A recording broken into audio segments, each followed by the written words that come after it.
오늘도 함께 하시는 모든 분들에게 하나님의 의로운 태양이 떠올라 여러분의 마음에 밝은 빛을 비춰주시기를 기도드립니다. 창조의 넷째 날이 찾아왔습니다. 하나님께서 해와 달과 별들을 만드셨습니다. 매일 아침이면 해가 떠오르고 땅 위에 수많은 빛 에너지를 대지에 쏟아 붓습니다. 식물들은 빛 에너지로 광합성을 하며 성장하고, 동물들은 이렇게 성장한 식물에서 에너지를 얻어 생육하고 번성하게 됩니다. 지구의 대부분의 생명체들은 태양으로부터 오는 에너지를 거의 절대적으로 의존하고 있습니다. 그래서인지 고대의 많은 인류가 태양을 신으로 숭배하고 살아왔습니다. 그러나 성경은 말합니다. 태양이 있기 전에 첫째 날부터 태양과 상관없이 빛이 있었다고. 태양이 있기 전에 창조의 셋째 날 식물들이 지음을 받고 성장했다고. 태양이 지구에 막대한 영향을 주고 있지만 태양은 지구를 위해 봉사하도록 창조되었습니다. 지구가 태양을 위해 봉사하거나 사람이 태양을 위해 절하도록 창조되지는 않았습니다. 태양이라는 거대한 선물을 바라볼 때 우리는 그것을 주신 하나님을 기억해야 합니다. 저는 세종대왕과 심사임당이 그려져 있는 지폐를 아주 좋아합니다. 이것이 있으면 아주 많은 것을 할 수가 있습니다. 그래서 다른 사람들도 심사임당을 좋아합니다. 그런데 제 아들이 미국에서 결혼을 하게 되어 미국에 갔더니 벤저민 프랭클린이 그려져 있는 지폐가 아주 좋았습니다. 미국에 있는 동안 심사임당과 세종대왕은 가방 깊숙한 곳에 넣어 놓았습니다. 태양은 지구를 향해 끊임없이 5만 원짜리 지폐를 쏟아 부어 지구를 부유하게 하는 고갈되지 않는 은행과 같습니다. 하지만 한국 돈이 없어도 달러가 있으면 우리가 살 수 있듯이 태양이 없어도 하나님이 또 다른 광명체를 만들어 주시면 우리는 살 수가 있습니다. 우리는 태양이 있기 전에 하나님이 계시기에 사는 것입니다. 하나님께서 또한 넷째 날 달과 별을 만드셨다고 성경은 말합니다. 우주의 모든 별을 넷째 날 만드셨다 생각하는 자들도 있습니다. 한편으로는 지구 창조 전 과거 어느 시점에 전체적 우주를 만드시고 6일 창조의 넷째 날 우주의 어느 한 부분의 별들을 만드셨다고 생각하는 자들이 있습니다.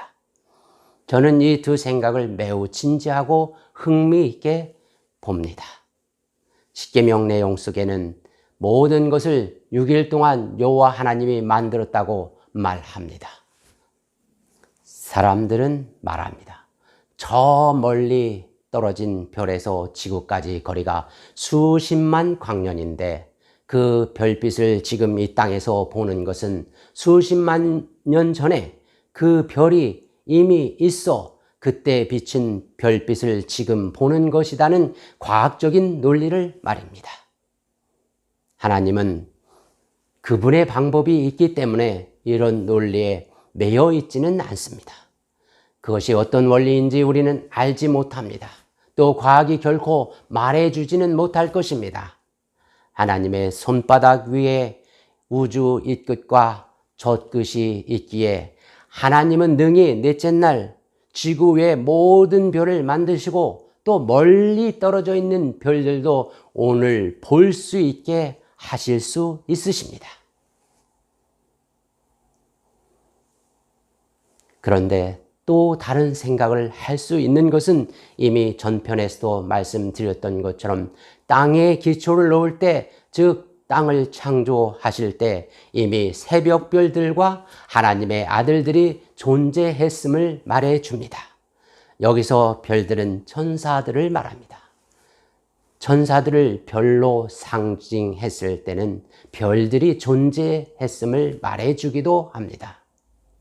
누군가가 당신에게 너는 호랑이야 라고 말을 했을 때는 호랑이가 세상에 존재하고 당신 안에 호랑이의 특성이 있어 비유한 것이라 말할 수 있을 것입니다. 또 하나님의 아들들이 있었음을 욥기서는 말하고 있는데 이들을 위한 거처가 있었다고 생각할 수도 있겠습니다.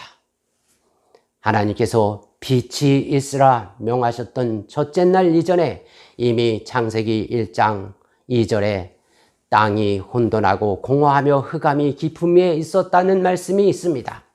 6일 창조 이전에 혼돈하고 공허한 땅이 있었다면 태양 역시 빛을 내기 이전 상태로 존재했고 넷째 날 빛을 내는 존재로 창조함을 받았을 수도 있습니다.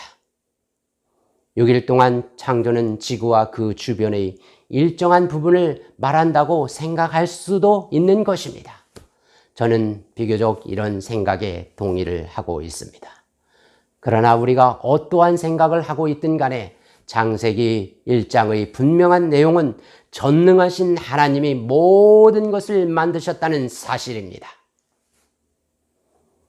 우리 한번 창세기 1장 16절에서 18절을 같이 한번 읽어볼까요? 하나님이 두 큰 광명을 만드사 큰 광명으로 낮을 주관하게 하시고 작은 광명으로 밤을 주관하게 하시며 또 별을 만드시고 하나님이 그것들을 하늘의 궁창에 두어 땅에 비추게 하시며 주야를 주관하게 하시며 빛과 어둠을 나누게 하시니라. 하나님 보시기에 좋았더라. 이 내용은 우주적 시각에서 표현되기보다는 지구적 시각으로 표현되었다고 볼 수 있습니다.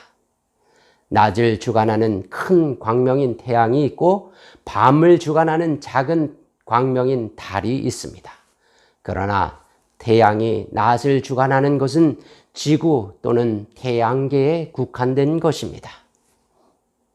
우주의 낮을 태양이 주관하지는 않습니다.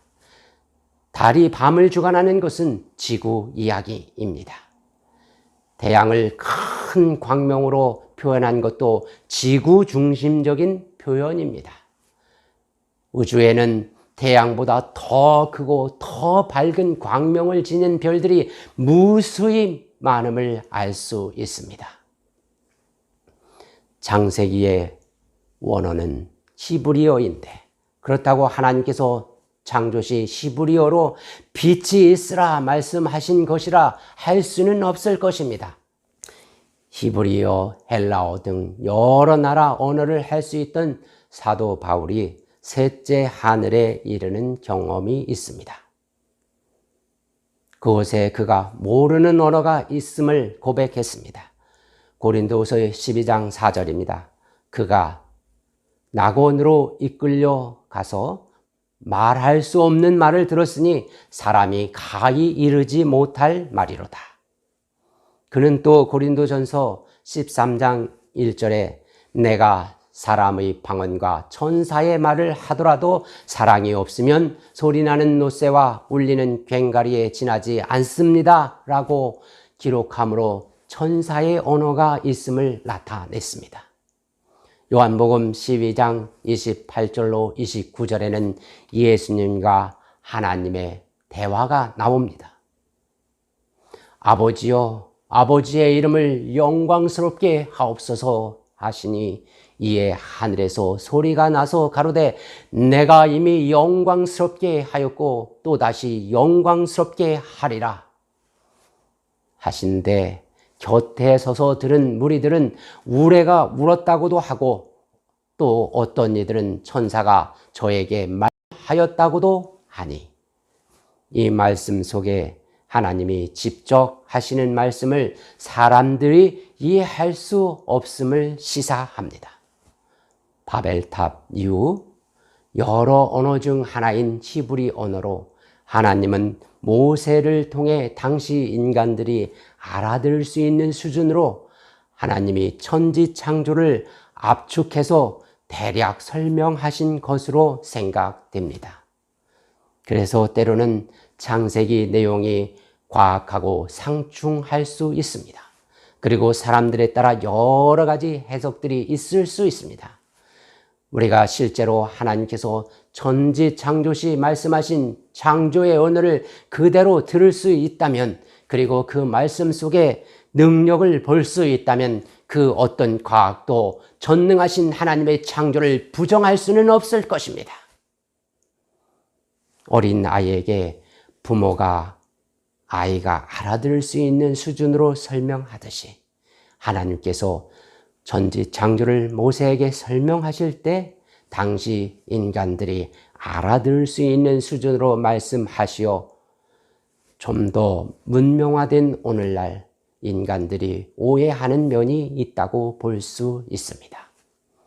우리가 훗날 천국에 도달해서 지력이 더욱더 높아지면 오늘날 희미하게 이해됐던 그것이 더욱 선명하게 이해될 것입니다. 그날에는 하늘의 별들에 관한 놀라운 비밀을 알게 될 것입니다. 그날까지 우리는 별을 보며 우리의 마음을 별들을 만드신 하나님께로 향해야 합니다. 그렇게 매일매일 살다 보면 동방 박사들이 별을 따라가 예수님을 만난 것처럼 우리는 하나님을 보게 될 것입니다. 다섯째 날이 되었습니다. 하나님이 말씀하시기를 물은 생물을 번성하게 하고 새들은 땅 위 하늘 창공으로 날아다녀라 하셨습니다.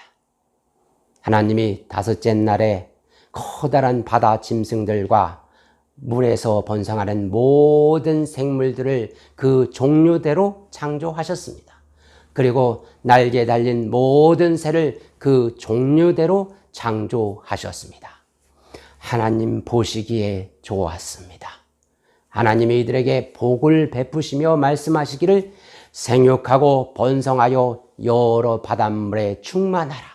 새들도 땅 위에서 번성하여라 하셨습니다. 저녁이 되고 아침이 되니 닷새 날이 지나갔습니다. 여섯째 날은 하나님이 말씀하시기를 땅은 생물을 그 종류대로 내어라. 집 짐승과 기어다니는 것과 들 짐승들을 그 종류대로 내어라 하시었고 그대로 되었습니다. 하나님이 들 짐승을 그 종류대로, 집 짐승도 그 종류대로, 들에 사는 모든 길 짐승도 그 종류대로 만드셨습니다. 하나님 보시기에 좋았습니다. 하나님께서 이 땅 위에 모든 것을 지으시고 창조의 최고 걸작품 인간을 창조하시려 하고 계십니다. 이 이야기는 다음 편에 말씀드리겠습니다. 하나님이 창조한 해를 보며 달을 보며 그리고 별을 보며 그리고 살아있는 모든 것을 보며 하나님의 선한 뜻을 따라 살아가시기를 주의 이름으로 기도합니다.